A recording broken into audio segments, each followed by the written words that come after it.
ബാറക്കുമോർ. പിതാവിനും പുത്രനും പരിശുദ്ധ റൂഹായിക്കും സ്തുതി, ആദ്യം മുതൽ നമ്മുടെ മേൽ തൻ്റെ കരുണയും മനോണനേക്കുണ്ടായിരിക്കുമാറാകട്ടെ. Amen. Praise the lord. Hallelujah. ദൈവ തിരുനാമത്തിന് മഹത്വം ഉണ്ടായിരിക്കട്ടെ. ദൈവത്തിൻ്റെ വലിയ കരുണയാൽ, ദൈവത്തിൻ്റെ വലിയ കൃപയാൽ വീണ്ടും ദൈവവചനത്തിൻ്റെ കീഴിലായിരിക്കാൻ സ്വർഗത്തിലെ ദൈവം നമുക്കൊരുക്കി നല്ല അവസരത്തിനായി ദൈവത്തെ മഹത്വപ്പെടുത്താം. അനുഗ്രഹം പ്രാപിക്കാനുള്ള ഏറ്റവും വലിയൊരു മുഖാന്തരമാണ് പാപമോചനത്തിലൂടെയുള്ള അനുഗ്രഹം. പാപമോചനത്തിലൂടെ നാം അനുഗ്രഹം പ്രാപിക്കാൻ എന്ത് ചെയ്യണമെന്ന് നാം ചിന്തിക്കുകയാണ്, ധ്യാനിക്കുകയാണ്. ദൈവത്തിൻ്റെ വചനം പരിശോധിക്കുമ്പോൾ പാപമോചനത്തിലൂടെ അനുഗ്രഹം പ്രാപിക്കുവാൻ ദൈവം നമുക്കൊരുക്കിയിരിക്കുന്ന ഒരു അവസരമാണ് യേശുവിൻ്റെ രക്തത്താലുള്ള വിശുദ്ധീകരണം, കർത്താവിൻ്റെ തിരുരക്തത്താലുള്ള വിശുദ്ധീകരണം. അതിനെ പരിശോധിക്കുമ്പോൾ 1 യോഹന്നാൻ 1-ാം അധ്യായം അതിൻ്റെ 7-ാം വാക്യം കർത്താവിൻ്റെ വചനം പറയുന്നു, അവൻ്റെ പുത്രനായ യേശുവിൻ്റെ രക്തം സകല പാപവും പോക്കി നമ്മെ ശുദ്ധീകരിക്കുന്നു.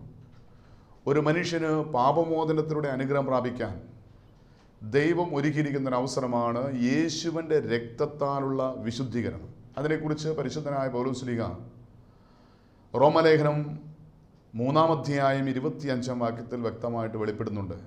വിശ്വസിക്കുന്നവർക്ക് തൻ്റെ രക്തം മൂലം പ്രായശ്ചിത്തമാകുവാൻ ദൈവം അവനെ പരസ്യമായി നിർത്തിയിരിക്കുന്നു.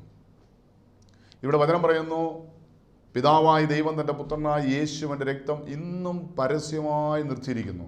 ആർക്ക് വേണ്ടിയാണ്? വിശ്വസിക്കുന്നവർക്ക് പ്രായശ്ചിത്തമായി തരുവാൻ. അതായത് വിശ്വസിക്കുന്നവർക്ക് യേശുവിൻ്റെ രക്തം മൂലം പാപ പരിഹാരം ലഭിക്കുവാൻ പിതാവായ ദൈവം തൻ്റെ പുത്രനായ യേശുവിൻ്റെ രക്തം ഇന്നും പരസ്യമായി നിർത്തിയിരിക്കുന്നു. 2000 വർഷങ്ങൾക്ക് മുമ്പ് കാൽവറി മലയിൽ ക്രൂശിൽ തകർക്കപ്പെട്ട യേശുവിൻ്റെ ജീവനുള്ള രക്തം ഇന്നും മനുഷ്യൻ്റെ പാപത്തിന് പ്രായശ്ചിത്തമാകുവാൻ, പാപ പരിഹാര ബലിയായി തീരുവാൻ ഇന്നും യേശുവിൻ്റെ രക്തം പരസ്യമായി നിർത്തിയിരിക്കും. പരസ്യമായി എന്ന് പറഞ്ഞാൽ എല്ലാവർക്കും കാണാൻ കഴിയുന്ന രീതിയിൽ, എല്ലാവർക്കും തൊടാൻ കഴിയുന്ന രീതിയിൽ പിതാവായ ദൈവം തൻ്റെ പുത്രനായ യേശുവിൻ്റെ ശരീരം, യേശുവിൻ്റെ രക്തം ഇന്നും പരസ്യമായി നിർത്തിയിരിക്കുന്നു. ആർക്കു വേണ്ടിയാണ് പിതാവായ ദൈവം തൻ്റെ പുത്രനായ യേശുവിൻ്റെ രക്തം പരസ്യമായി നിർത്തിയിരിക്കുന്നത്? ഞാനൊരു പാപിയാണെന്ന് ആര് വിശ്വസിക്കുന്നു, ആര് ഏറ്റുപറയുന്നു, ആ വ്യക്തിക്ക് വേണ്ടി പിതാവായ ദൈവം തൻ്റെ പുത്രനായ യേശുവിൻ്റെ രക്തം പരസ്യമായി നിർത്തിയിരിക്കുകയാണ്. എവിടെയാണ് പിതാവായ ദൈവം യേശുവിൻ്റെ രക്തം പരസ്യമായി നിർത്തിയിരിക്കുന്നത്? ഓരോ വിശുദ്ധ ബലിയിലും, ഓരോ വിശുദ്ധ കുർബാനയിലും യേശുവിൻ്റെ രക്തം, യേശുവിൻ്റെ ശരീരം ഇന്നും പരസ്യമായി നിർത്തിയിരിക്കുകയാണ്. ഇന്ന് പലർക്കും ഇത് വിശ്വസിക്കാൻ കഴിയാത്തതുകൊണ്ട് വെറും കാഴ്ചക്കാരായി വിശുദ്ധ കുർബാന കണ്ട് മടങ്ങിപ്പോവുകയാണ്. ചിലർ ഇത് അനുഭവിക്കുന്നുണ്ടെങ്കിലും എത്രമാത്രം വിശ്വാസത്തോടെയാണ് ഇത് സ്വീകരിക്കുന്നത്, അനുഭവിക്കുന്നത് എന്ന് സ്വയം പരിശോധിക്കേണ്ടത് ഈ നിമിഷം ആവശ്യമാണ്. യേശു പറഞ്ഞു, ഞാൻ നീതിമാന്മാരെ തേടിയല്ല പാപികളെ തേടിയാണ് വന്നിരിക്കുന്നത്. അങ്ങനെയാണെങ്കിൽ ഞാൻ ആരാണോ ഞാൻ പാപിയാണെന്ന് സമ്മതിക്കുന്നത് ആ വ്യക്തിക്ക് വേണ്ടിയാണ് യേശു ഇന്നും മുറിക്കപ്പെടുന്നത്, ഇന്നും തകർക്കപ്പെടുന്നത്, ഇന്നും രക്തമൊഴുക്കുന്നത്.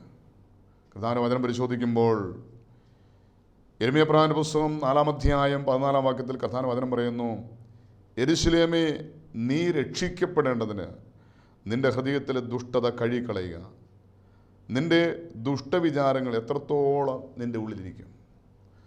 ഒരു വ്യക്തിയുടെ ഹൃദയത്തിൽ അടിഞ്ഞു കിടക്കുന്ന പാപത്തിൻ്റെ മാലിന്യങ്ങളെ കഴുകിക്കളയുവാൻ, അത് മുഖാന്തരമായി നിത്യരക്ഷ പ്രാപിക്കുവാൻ ഒരേ ഒരു മുഖാന്തരം, യെരൂശലേമേ, നീ രക്ഷിക്കപ്പെടേണ്ടതിന് നിന്റെ ഹൃദയത്തിലെ ദുഷ്ടത കഴുകിക്കളയുക.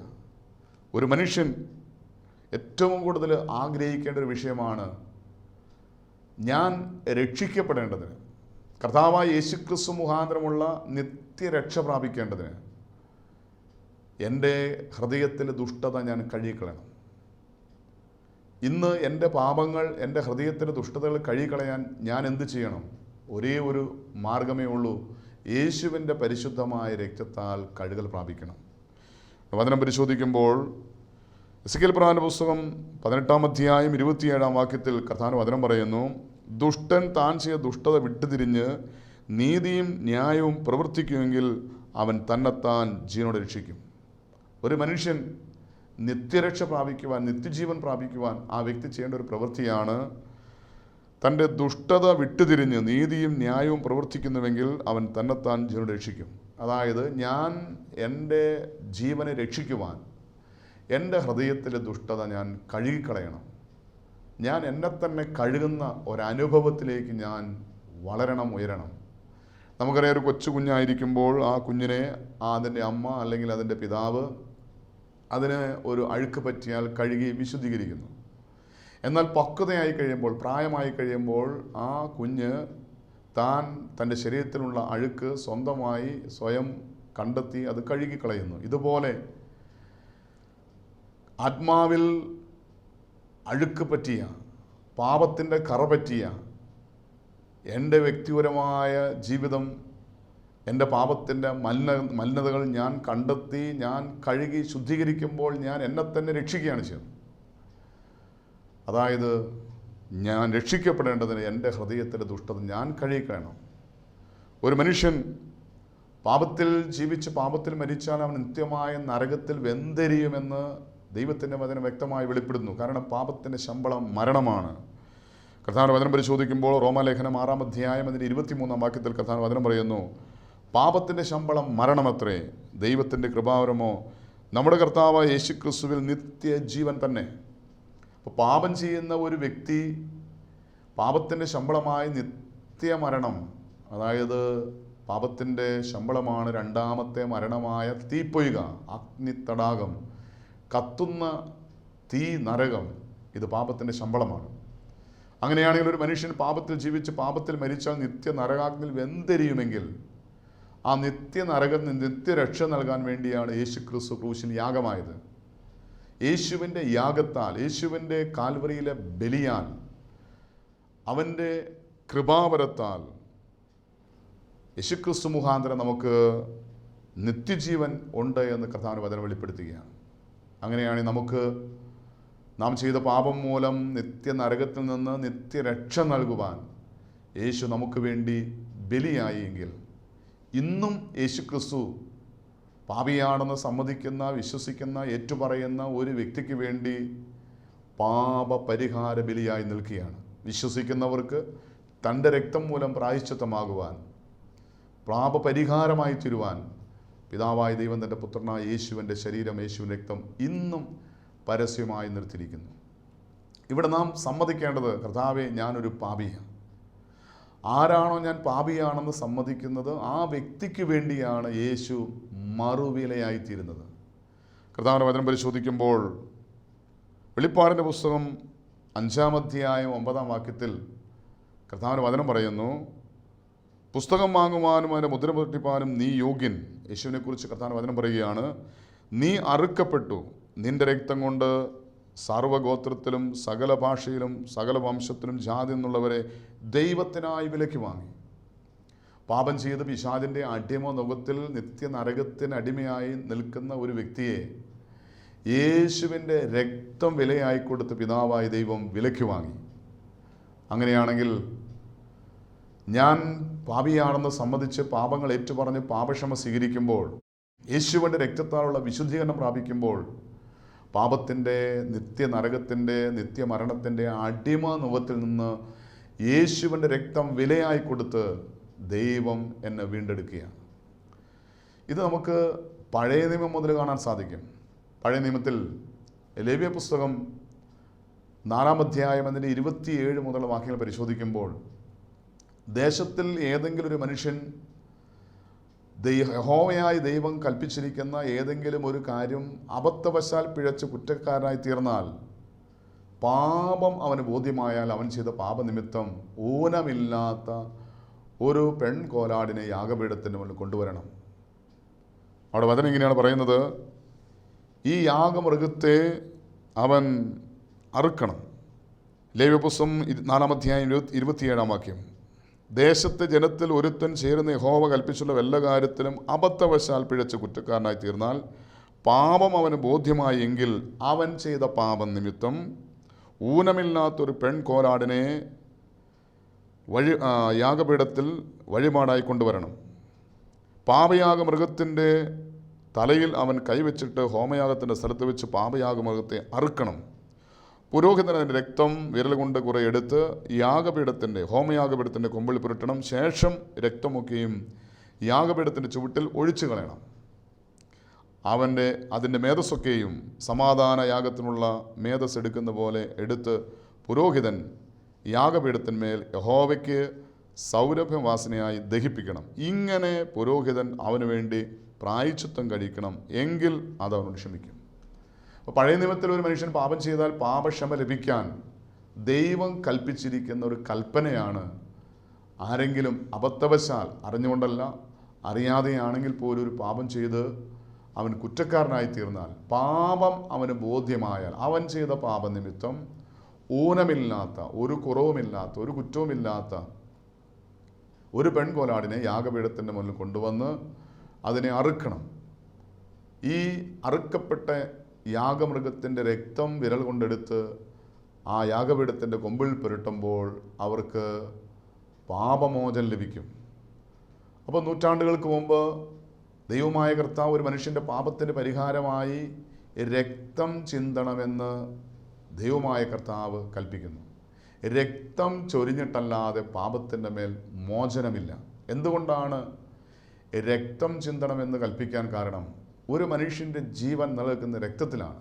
അതിന് പറയുന്നുണ്ട്, മാംസത്തിൻ്റെ ജീവൻ രക്തത്തിലോ നിലനിൽക്കുന്നത്. ലേവ്യപുസ്തകം 5-ാം അധ്യായം അതിൻ്റെ 10-ാം വാക്യത്തിൽ പറയുന്നു, ഒരു മനുഷ്യൻ്റെ ജീവൻ നിലനിൽക്കുന്നത് രക്തത്തിലാണ്. രക്തം നഷ്ടപ്പെട്ടു കഴിയുമ്പോൾ ജീവൻ നഷ്ടപ്പെടും. അപ്പോൾ ജീവൻ നിലനിൽക്കുന്ന രക്തത്തിലാണെങ്കിൽ ഒരു മനുഷ്യൻ പാപം ചെയ്യുമ്പോൾ പാപത്തിൻ്റെ ശമ്പളം മരണമാണ്. പാപം ചെയ്ത് ജീവൻ നഷ്ടപ്പെട്ട ഒരു വ്യക്തിക്ക് ജീവൻ നൽകുവാൻ രക്തം നൽകണം. അതുകൊണ്ടാണ് യഹോവയായ ദൈവം കൽപ്പിച്ചത്, പാപത്തിൻ്റെ ശമ്പളം മരണമായതുകൊണ്ട് മരണത്തിൽ നിന്ന് അവനെ ജീവനിലേക്ക് നയിക്കുവാൻ രക്തം കൊടുക്കണം. കാരണം ഒരു മനുഷ്യൻ്റെ ജീവൻ നിലനിൽക്കുന്ന രക്തത്തിലാണ്. അതിന് ഊനമില്ലാത്തൊരു പെൺകോലാടിനെ അറുക്കണം. അതിൻ്റെ രക്തമെടുത്ത് കൊമ്പുകളിൽ പുരട്ടണം. അങ്ങനെ അവൻ്റെ പാപത്തിന് പരിഹാരമായി ഒരു ഊനവുമില്ലാത്ത, ഒരു കുറവുമില്ലാത്ത ഒരു ബലിമൃഗം രക്തത്തിൽ കുളിച്ച് വേദനയോടെ പിടഞ്ഞ് മരിക്കും. ഇങ്ങനെ മനുഷ്യൻ ബലിയർപ്പിക്കുന്നു, പാപം ചെയ്യുന്നു, വീണ്ടും ബലിയർപ്പിക്കുന്ന, പാപം പെരുകുന്നതിനനുസരിച്ച് ബലിവസ്തുക്കൾ, ബലിമൃഗങ്ങൾ ഇല്ലാതെയായി മനുഷ്യൻ്റെ പാപത്തിന് പരിഹാര ബലിയായി തരുവാൻ ഒരു പെൺകോലാടില്ലാതെ വന്നപ്പോൾ ദൈവം തൻ്റെ കൽപ്പനയ്ക്ക് മാറ്റം വരുത്തുകയാണ്. ആകാശം മാറിയാലും ഭൂമി മാറിയാലും ദൈവത്തിൻ്റെ കൽപ്പനയ്ക്ക് മാറ്റം വരികയില്ല, ദൈവത്തിൻ്റെ വചനത്തിന് മാറ്റം വരികയില്ലെന്ന് ദൈവം കൽപ്പിക്കുമ്പോൾ, ഇവിടെ മനുഷ്യനെ സ്നേഹിക്കുന്ന, മനുഷ്യൻ പാപത്തിൽ നശിച്ച് പാപത്തിൽ മരിച്ച് നിത്യ നരകാഗ്നിയിൽ വെന്തിരിയാതിരിക്കാൻ മനുഷ്യനുള്ള സ്നേഹത്തെ പ്രതി ദൈവം തൻ്റെ കൽപ്പനയ്ക്ക് മാറ്റം വരുത്തിയ ഊനമില്ലാത്ത പെൺകോലാടിനെ എന്ന സ്ഥാനത്ത് ഊനമില്ലാത്ത ആട്ടുകൊറ്റനെ ബലിയർപ്പിക്കാൻ ദൈവം കൽപ്പിക്കുക. ഇങ്ങനെ മനുഷ്യൻ പാപം ചെയ്യുന്നു, പാപത്തിൻ്റെ പരിഹാരമായിട്ട് ആട്ടുകൊറ്റനെ ബലിയർപ്പിക്കുന്നു, വീണ്ടും പാപം ചെയ്യുന്നു, വീണ്ടും ആട്ടുകൊറ്റനെ ബലിയർപ്പിക്കുന്നു. ഇങ്ങനെ പാപം പെരുകുന്നതിനനുസരിച്ച് ആട്ടുകൊറ്റന്മാരില്ലാതെയാകിയ, വീണ്ടും ദൈവം കൽപ്പനയ്ക്ക് മാറ്റം വരുത്തിയാണ് ഊനമില്ലാത്ത കാളക്കൊറ്റന്മാരെ ബലിയർപ്പിക്കാൻ ദൈവം കൽപ്പിക്കുക. വീണ്ടും പാപം ചെയ്യുമ്പോൾ പാപത്തിനനുസരിച്ച് പരിഹാര ബലിമൃഗങ്ങൾ ഇല്ലാതെയായി അവസാനം മനുഷ്യൻ്റെ പാപത്തിന് പരിഹാര ബലിയായി തിരുവാൻ ഒരു പെൺകോലാടോ ഒരു ആട്ടുകൊറ്റനോ ഒരു കാളക്കിടാവോ ഇല്ലാതെ വന്നപ്പോൾ ദൈവം വീണ്ടും കൽപ്പനയ്ക്ക് മാറ്റം വരുത്തുകയാണ്. ഊനമില്ലാത്ത കുറുപ്രാവുകളെ, ചങ്ങാലികളെ ബലിയർപ്പിക്കാൻ ദൈവം കൽപ്പിക്കുക.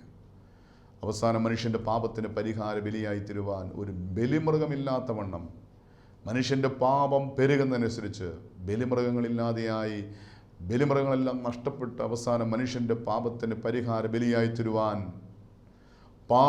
പരിഹാര ബലിയായി തരുവാൻ ഊനമില്ലാത്ത, ഒരു കുറവുമില്ലാത്ത ഒരു ബലിമൃഗമില്ലാതെ വന്നപ്പോൾ ഇതാ പിതാവായ ദൈവം തൻ്റെ പുത്രനായ യേശുവിനെ പാപപരിഹാര ബലിമൃഗമായി ഈ ലോകത്തിലേക്ക് അയക്കുകയാണ്. അതുകൊണ്ടാണ് വചനം പറയുന്നത്, ഇതാ യോഹന്നാൻ സ്നാപകൻ യേശു വരുന്നുണ്ട് ലോകത്തോട് വിളിച്ചു പറയും, ഇതാ ലോകത്തിൻ്റെ പാപം ചുമക്കുന്ന ദൈവത്തിൻ്റെ കുഞ്ഞാട്. ഒരു മനുഷ്യൻ്റെ പാപത്തിൽ നിന്ന് അവനെ വീണ്ടെടുക്കുവാൻ, രക്ഷിക്കുവാൻ ദൈവത്താൽ അയക്കപ്പെട്ട ഒരു കുഞ്ഞാടാണ്. അതുകൊണ്ടാണ് വചനം പരിശോധിക്കുമ്പോൾ യെശയ്യാപ്രവാചകന്റെ പുസ്തകം 53-ാം അധ്യായം 6 മുതലുള്ള വാക്കിൽ കർത്താവിന്റെ വചനം പറയുന്നു, നാം എല്ലാവരും ആടുകളെപ്പോലെ തെറ്റിപ്പോയിരുന്നു, നാം ഓരോരുത്തരും താൻ്റെ വഴിക്ക് തിരിഞ്ഞിരുന്നു. എന്നാൽ യഹോവയായ ദൈവം നമ്മുടെ എല്ലാവരുടെയും അകൃത്യം അവൻ്റെ മേൽ ചുമത്തി, അവൻ അവൻ തന്നെത്താൻ താഴ്ത്തി വായ തുറക്കാതിരുന്നിട്ടും പീഡിപ്പിക്കപ്പെട്ടു. കൊല്ലുവാൻ കൊണ്ടുപോകുന്ന ഒരു ആടിനെ പോലെയും, അതിനെ പറയുന്നു, കൊല്ലുവാൻ കൊണ്ടുപോകുന്ന ഒരു കുഞ്ഞാടിനെ പോലെയും, രോമം കത്തിരിക്കും മുമ്പാകെ മിണ്ടാതിരിക്കുന്ന ഒരാടിനെ പോലെ അവൻ വായ തുറക്കാതിരുന്നു. യേശു ഈ ലോകത്തിൽ ജനിക്കുന്ന നൂറ്റാണ്ടുകൾക്ക് മുമ്പ് യെശയ്യാപ്രവാചകനിലൂടെ ദൈവത്തിൻ്റെ പരിശുദ്ധാത്മാവ് എഴുതിയിരിക്കുകയാണ്, ഇതാ തന്നെത്താൻ വായ തുറക്കാതിരുന്നിട്ടും അവൻ പീഡിപ്പിക്കപ്പെട്ടു, കൊല്ലുവാൻ കൊണ്ടുവന്ന ഒരാടിനെ പോലെ. പഴയ നിയമത്തിൽ പാപപരിഹാര ബലിയായി തീരുവാൻ ഒരാട് അറുക്കപ്പെട്ടുവെങ്കിൽ 2000 വർഷങ്ങൾക്ക് മുമ്പ് സകല മനുഷ്യൻ്റെയും പാപത്തിന് പരിഹാര ബലിയായി തീരുവാൻ കാൽവറി മലയിൽ ലോകത്തിൻ്റെ പാപം ചുമക്കുന്ന ദൈവത്തിൻ്റെ കുഞ്ഞാടായ യേശുക്രിസ്തു മുറിക്കപ്പെട്ടു, രക്തത്തിൽ കുളിച്ച് വേദനയോടെ പിടഞ്ഞു മരിച്ചുവെങ്കിൽ, ഇന്നും നമുക്ക് വേണ്ടി ഒരു കുഞ്ഞാട് പരസ്യമായി മുറിക്കപ്പെടുന്നു, രക്തം ചിന്തുന്നു. ഓരോ വിശുദ്ധ കുർബാനയിൽ വിശ്വസിക്കുന്നവർക്ക് അവൻ തൻ്റെ രക്തം മൂലം പ്രായശ്ചിത്തമാകുവാൻ പിതാവായ ദൈവം തൻ്റെ പുത്രനായ യേശുവിൻ്റെ രക്തം, യേശുവിൻ്റെ ശരീരം ഇന്നും പരസ്യമായി നിർത്തിയിരിക്കുക. ഇതാര് വിശ്വസിക്കുന്നു? വിശ്വസിക്കുന്നവർക്ക് പാപമോചനമുണ്ട്. വിശ്വസിക്കുന്നവർക്ക് പ്രായശ്ചിത്തമായി തീരുവാൻ പിതാവായ ദൈവം തൻ്റെ പുത്രനായ യേശുവിൻ്റെ ശരീരം ഇന്നും പരസ്യമായി നിർത്തിയിരിക്കുക. വിശുദ്ധ കുർബാനയിൽ നമുക്ക് വേണ്ടി കീറി മുറിക്കപ്പെടുന്ന കർത്താവിൻ്റെ സാന്നിധ്യം വ്യക്തിപരമായി വിശ്വാസത്തിൻ്റെ കണ്ണുകൊണ്ട് കണ്ട് തിരിച്ചറിയാൻ സാധിക്കുമോ? വിശ്വാസം എന്നത് കാണപ്പെടാത്തത് കാണുന്നതാണ്. കാണപ്പെടാത്ത യേശുവിനെ ഒരപ്പത്തിൽ കാണുന്നതാണ് യഥാർത്ഥമായ വിശ്വാസം.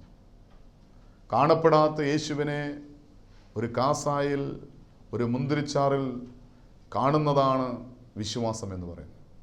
നമുക്ക് കാണാൻ സാധിക്കുന്നുണ്ട്. ഇന്ന് പലപ്പോഴും ഇത് നമുക്ക് വിശ്വസിക്കാൻ കഴിയാത്തതുകൊണ്ട് നാം വിശുദ്ധ കുർബാന കണ്ടു മടങ്ങിപ്പോവുകയാണ്. 2000 വർഷങ്ങൾക്ക് മുമ്പ് എൻ്റെ പാപത്തിന് പരിഹാര ബലിയായി തീരുവാൻ എനിക്ക് വേണ്ടി കാൽവറിയിൽ കീറി മുറിക്കപ്പെട്ട കർത്താവായ യേശുവിൻ്റെ അതേ ശരീരമാണ് ഈ ബലിവേദിയിൽ എനിക്ക് വേണ്ടി കീറി മുറിക്കപ്പെടുന്നത്. യേശുവിൻ്റെ അതേ രക്തമാണ് എനിക്ക് വേണ്ടി ബലിവേദിയിൽ കീറി മുറിക്കപ്പെടുന്നതെന്ന് ആർക്ക് വിശ്വസിക്കാൻ സാധിക്കും? ഓരോ വിശുദ്ധ കുർബാന സ്വീകരിക്കുമ്പോഴും എൻ്റെ അതിരത്തിലൂടെ ഹൃദയത്തിലേക്ക് എഴുന്നള്ളി വരുന്നത് 2000 വർഷങ്ങൾക്ക് മുമ്പ് എൻ്റെ പാപത്തിന് പരിഹാര ബലിയായി തീരുവാൻ എനിക്ക് വേണ്ടി കാൽവറിയിൽ അറുക്കപ്പെട്ട, മുറിക്കപ്പെട്ട, തകർക്കപ്പെട്ട കർത്താവായ യേശുവിൻ്റെ ആ ശരീരം ചിതറിത്തെറിച്ച മാംസക്കഷ്ണമാണ്, ആ യേശുവിൻ്റെ മുറിവിൽ നിന്ന് ചിതറിത്തെറിച്ച രക്തത്തുള്ളികളാണ് എൻ്റെ അതിരത്തിലൂടെ എൻ്റെ ഹൃദയത്തിലേക്ക് എഴുന്നള്ളി വരുന്നത് എന്നുള്ള പൂർണ്ണ വിശ്വാസത്തോടെ നമുക്ക് വിശുദ്ധ കുർബാന സ്വീകരിക്കാൻ സാധിക്കുന്നുണ്ടോ? അതിനും പറയുന്നു, വിശ്വസിക്കുന്നവർക്ക് പിതാവായ ദൈവം തൻ്റെ പുത്രനായ യേശുവിൻ്റെ രക്തം ഇന്നും പരസ്യമായി നിർത്തിയിരിക്കുക. ആര് ഞാൻ പാപിയാണെന്ന് സമ്മതിക്കുന്നു, ഏറ്റുപറയുന്നു, വിശ്വസിക്കുന്നു, ആ വ്യക്തിക്ക് വേണ്ടി യേശു ഇന്നും പരസ്യയാഗമായി തീരുകയാണ്. 2000 വർഷങ്ങൾക്ക് മുമ്പ് നമ്മുടെ പാപത്തിന് പരിഹാര ബലിയായി അറുക്കപ്പെട്ട, മുറിക്കപ്പെട്ട യേശു ഇന്നും തകർക്കപ്പെടുക, മുറിക്കപ്പെടുക. ആ യേശുവിൻ്റെ രക്തം കൊണ്ട് നമ്മെ പാപത്തിൽ നിന്ന്, പാപത്തിൻ്റെ അനന്തരഫലമായ ശാപത്തിൻ്റെ ബന്ധനത്തിൽ നിന്ന്, പാപത്തിൻ്റെ അനന്തരഫലമായ കഷ്ടതയിൽ നിന്ന്, ദാരിദ്ര്യത്തിൽ നിന്ന്, രോഗത്തിൽ നിന്ന്, പാപത്തിൻ്റെ അനന്തരഫലമായ നിത്യ നരകാഗ്നിയിൽ നിന്ന് നമ്മെ അവൻ വിലയ്ക്ക് വാങ്ങി. യേശുവിൻ്റെ വിലയേറിയ രക്തത്താൽ നാം വീണ്ടെടുക്കപ്പെട്ടവരാണ് എന്നുള്ള വലിയ ബോധ്യത്തോടെ യേശുവിൻ്റെ ശരീരരക്തങ്ങളാൽ പാപമോചനം പ്രാപിക്കുവാൻ നാം നമ്മെ തന്നെ സമർപ്പിക്കുന്നുവെങ്കിൽ അവൻ്റെ പുത്രനായ യേശുവിൻ്റെ രക്തം സകല പാപം പോക്കി നമ്മെ ശുദ്ധീകരിക്കും. ഇന്ന് കർത്താവിൻ്റെ തിരുശരക്തങ്ങൾ വിശുദ്ധിയോടെ, വിശ്വാസത്തോടെ സ്വീകരിക്കുന്ന അനേകം വ്യക്തിയിൽ യേശു അത്ഭുതകരമായ സൗഖ്യവും വിടുതലും നൽകുന്നതായി കാണാൻ സാധിച്ചിട്ടുണ്ട്. ചിലർ ദൈവസന്നിധിയിൽ ദൈവത്തെ കുറ്റപ്പെടുത്തി ചോദിക്കുന്നു, ദൈവം എന്തുകൊണ്ട് എൻ്റെ ജീവിതത്തിൽ പ്രവർത്തിക്കുന്നില്ല? എൻ്റെ ജീവിതത്തിൽ അത്ഭുതം എന്തുകൊണ്ട് ദൈവം പ്രവർത്തിക്കുന്നില്ല? എന്തുകൊണ്ട് എൻ്റെ പ്രശ്നങ്ങൾക്ക്, എൻ്റെ പ്രാർത്ഥനയ്ക്ക് ദൈവം ഉത്തരം തരുന്നില്ല? നമ്മുടെ വ്യക്തിപരമായ ജീവിതത്തിൽ എത്രമാത്രം വിശുദ്ധിയോടെ, വിശ്വാസത്തോടെ യേശുവിൻ്റെ തിരുശരീരത്തെ അനുഭവിക്കാമോ അത്രമാത്രം ദൈവ സാന്നിധ്യം നമ്മുടെ ഹൃദയത്തിൽ, യേശുവിൻ്റെ സാന്നിധ്യം നമ്മുടെ ഹൃദയത്തിൽ നിറയും. യോഹന്നാൻ 10:10 വചനത്തിൽ പറയുന്നു, യേശു പറഞ്ഞു, ഞാൻ വന്നിരിക്കുന്നത് ജീവനുണ്ടാകുവാനും അത് സമൃദ്ധമായി ഉണ്ടാകുവാനുമാണ്. ഓരോ വിശുദ്ധ കുർബാന സ്വീകരിക്കുമ്പോഴും യേശുവിൻ്റെ ജീവനാണ് നമ്മുടെ ഹൃദയത്തിലേക്ക് എഴുന്നള്ളി വരുന്നത്. യേശു പറഞ്ഞു, വിശുദ്ധ യോഹന്നാന്റെ സുവിശേഷം 6-ാം അധ്യായം അതിൻ്റെ 56 മുതലുള്ള വാക്യങ്ങൾ പരിശോധിക്കുമ്പോൾ യേശു പറയാണ്, ഞാൻ സ്വർഗ്ഗം നിന്ന് ഇറങ്ങി വന്ന് ജീവനുള്ള അപ്പമാണ്. വീണ്ടും യേശു പറയും, എൻ്റെ ശരീരം സാക്ഷാൽ ഭക്ഷണമാണ്, എൻ്റെ മാംസം സാക്ഷാൽ ഭക്ഷണമാണ്, എൻ്റെ രക്തം സാക്ഷാൽ പാനീയമാണ്. എൻ്റെ ശരീരം ഭക്ഷിക്കാതെയും എൻ്റെ രക്തം കുടിക്കാതിരുന്നാൽ നിങ്ങൾക്കുള്ളിൽ ജീവനുണ്ടാകുകയില്ല. എൻ്റെ ശരീരം ഭക്ഷിക്കുകയും എൻ്റെ രക്തം കുടിക്കുകയും ചെയ്യുന്ന എന്നിലും ഞാൻ അവനിലും വസിക്കും. ഒടുക്കത്തെ നാളിൽ ഞാൻ അവനെ ഉയർത്തെഴുന്നേൽപ്പിക്കും. പാപം ചെയ്ത് മൃതമായ ജീവൻ നഷ്ടപ്പെട്ട എൻ്റെ ആത്മാവിന് ജീവൻ നൽകുവാൻ, പാപത്തിലൂടെ എൻ്റെ നിർജ്ജീവമായ മനസ്സിന് ജീവൻ നൽകുവാൻ, പാപത്തിലൂടെ എൻ്റെ നിർജ്ജീവമായ ശരീരത്തിന് ജീവൻ നൽകുവാൻ, എനിക്ക് വേണ്ടി, എനിക്ക് പുതുജീവൻ നൽകുവാൻ വേണ്ടി ഓരോ വിശുദ്ധ ബലിയിലൂടെയും യേശു ജീവനായി ഓരോ വിശുദ്ധ കുർബാനയിലൂടെ നമ്മിലേക്ക് എഴുന്നള്ളി വരികയാണ്. ഈ ജീവനാകുന്ന യേശു, അതിനെ പറയുന്നു മാംസത്തിൻ്റെ ജീവൻ നൽകുന്ന രക്തത്തിലാണ്. അങ്ങനെയാണെങ്കിൽ യേശുവിൻ്റെ തിരു ശരീരരക്തങ്ങൾ അനുഭവിക്കുമ്പോൾ യേശുവിൻ്റെ രക്തത്തിൽ യേശുവിൻ്റെ ജീവനുണ്ട്. നിർജ്ജീവമായ, പാപം ചെയ്ത് നിർജ്ജീവമായ നമ്മുടെ മനസ്സിന് ജീവൻ നൽകുവാൻ, പാപം ചെയ്ത് നിർജ്ജീവമായ ആത്മാവിന്, ശരീരത്തിന് ജീവൻ നൽകുവാൻ ഓരോ വിശുദ്ധ ബലിയിലൂടെ കർത്താവായ യേശു ക്രിസ്തു നമ്മിലേക്ക് എഴുന്നള്ളി വരികയാണ്. അങ്ങനെയാണെങ്കിൽ ഞാൻ പാപിയാണെന്ന് സമ്മതിച്ച് പാപങ്ങൾ ഏറ്റുപറഞ്ഞ് പാപക്ഷമ സ്വീകരിക്കുമ്പോൾ, യേശുവിൻ്റെ തിരുശരീരരക്തങ്ങൾ വിശുദ്ധിയോടെ വിശ്വാസത്തോടെ നാം സ്വീകരിക്കുമ്പോൾ, അതിലൂടെ യേശുവിൻ്റെ ജീവൻ, യേശുവിൻ്റെ ആത്മാവ് നമ്മിലേക്ക് എഴുന്നള്ളി വരികയാണ്. നാം ഒരു പുതു ജീവൻ പ്രാപിക്കുകയാണ്, പുതിയ സൃഷ്ടിയായി മാറുകയാണ്. കർത്താവായ യേശു ക്രിസ്തു മുഖാന്തരം നിത്യജീവന് അവകാശിയായിത്തീരുന്നു. പാപമോചനത്തിലൂടെ അനുഗ്രഹം പ്രാപിക്കാൻ, യേശുവിൻ്റെ പരിശുദ്ധമായ രക്തത്താലുള്ള കഴുകൽ പ്രാപിക്കാൻ, വിശുദ്ധിയോടെ വിശ്വാസത്തോടെ യേശുവിൻ്റെ തിരു ശരീരരക്തങ്ങൾ അനുഭവിച്ച് യേശുവിൻ്റെ രക്തത്താലുള്ള പാപമോചനം പ്രാപിക്കാൻ നമുക്കൊരുങ്ങാം. പ്രാർത്ഥിക്കാം, കണ്ണുറടയ്ക്കാം. ബാർക്കമോർ, ഞങ്ങൾ അത്യധികമായി സ്നേഹിക്കുന്ന ഞങ്ങളുടെ സ്വർഗീയ പിതാവ് നല്ല ദൈവമേ, ഈ അനുഗ്രഹിക്കപ്പെട്ട ഈ സമയത്തിനായി ഞങ്ങൾ നിന്നെ സ്തുതിക്കുന്നു, സ്തോത്രം ചെയ്യുന്നു. പിതാവേ, അടുത്ത പുത്രനായ യേശുവിൻ്റെ നാമത്തിൽ ഞങ്ങൾ കേൾപ്പിച്ച ദൂതനായി നന്ദി പറയുന്ന കർത്താവേ, കർത്താവേ, നിൻ്റെ പരിശുദ്ധമായ രക്തം വിശ്വസിക്കുന്നവർക്ക് തൻ്റെ രക്തം മൂലം പ്രായശ്ചിത്തമാകുവാൻ, ഇന്നും പരസ്യമായി ഒഴുകുന്ന അവിടുത്തെ പരിശുദ്ധമായ രക്തത്താൽ കഴുകൽ പ്രാപിക്കുവാൻ കർത്താവേ, വചനം കേൾക്കുന്ന എല്ലാവരും നിൻ്റെ കരങ്ങളിൽ സമർപ്പിക്കുകയാണ്. ഞങ്ങൾ പാപികളാണെന്ന് സമ്മതിക്കുന്ന കർത്താവേ, ഞങ്ങളുടെ ഹൃദയത്തിലെ ദുഷ്ടത കഴുകിക്കളയുവാൻ, ഞങ്ങളുടെ ഹൃദയത്തിലെ പാപമാലിന്യങ്ങളെ കഴുകി ശുദ്ധീകരിക്കുവാൻ, ഇന്നും പരസ്യമായി ഒഴുകുന്ന യേശുവിൻ്റെ തിരുരക്തത്താൽ കഴുകൽ പ്രാപിക്കുവാൻ, അത് മുഖാന്തരം നിർജ്ജീവമായ ഞങ്ങളുടെ മനസ്സും ശരീരവും ആത്മാവും ജീവൻ പ്രാപിക്കുവാൻ, ഞങ്ങൾക്ക് നിത്യരക്ഷ പ്രാപിക്കുവാൻ അവിടെ ഞങ്ങളെ സഹായിക്കണമെന്ന് പ്രാർത്ഥിക്കുന്നു. എല്ലാ പാപത്തിൻ്റെ അടിമനോഹത്തിൽ നിന്നും ഞങ്ങളെ വീണ്ടെടുത്ത് നിത്യരക്ഷയിലേക്ക് ഞങ്ങളെ നയിക്കുമാറാണെന്ന് പ്രാർത്ഥിക്കുന്നു. പരിശുദ്ധ അമ്മേ, ദൈവമാതാവേ, യേശുവിൻ്റെ രക്തത്താലുള്ള ശുദ്ധീകരണം പ്രാപിക്കുവാൻ ഞങ്ങളെ സഹായിക്കണമേ. സകല ശുദ്ധിമാന്മാരെ ശുദ്ധിമതികൾ ഞങ്ങൾക്ക് വേണ്ടി പ്രാർത്ഥിക്കുന്നു. കർത്താവിനെ പ്രതി രക്തസാക്ഷികളായ സകല രക്തസാക്ഷികളുമേ, പാപമോചനവും നിത്യരക്ഷയും പ്രാപിക്കാൻ, യേശുവിൻ്റെ രക്തത്താലുള്ള പൂർണ്ണ വിശുദ്ധീകരണം പ്രാപിക്കുവാൻ ഞങ്ങൾക്ക് വേണ്ടി പ്രാർത്ഥിക്കണമേ. പിതാവേ, പ്രാർത്ഥനയ്ക്കായി സ്തോത്രം, അനുഗ്രഹിച്ചനായി സ്തോത്രം, മഹത്വം എടുത്തിരിക്കാൻ സ്തോത്രം. എല്ലാം ഞങ്ങൾക്ക് വേണ്ടി ക്രൂശിൽ മരിച്ച് മരണത്തെ ജയിച്ച് ഉയർത്തെഴുന്നേറ്റ് ഇന്നും ജീവിക്കുന്ന, ഇന്നും ഞങ്ങൾക്ക് വേണ്ടി പരസ്യമായി രക്തമൊഴുക്കി ഞങ്ങളെ വീണ്ടെടുക്കുന്ന കർത്താവായ യേശു ക്രിസ്തുവിന്റെ നാമത്തിൽ ചോദിക്കുമ്പോൾ കൃപയോടെ കേൾക്കണം നല്ല പിതാവേ, ആമേൻ.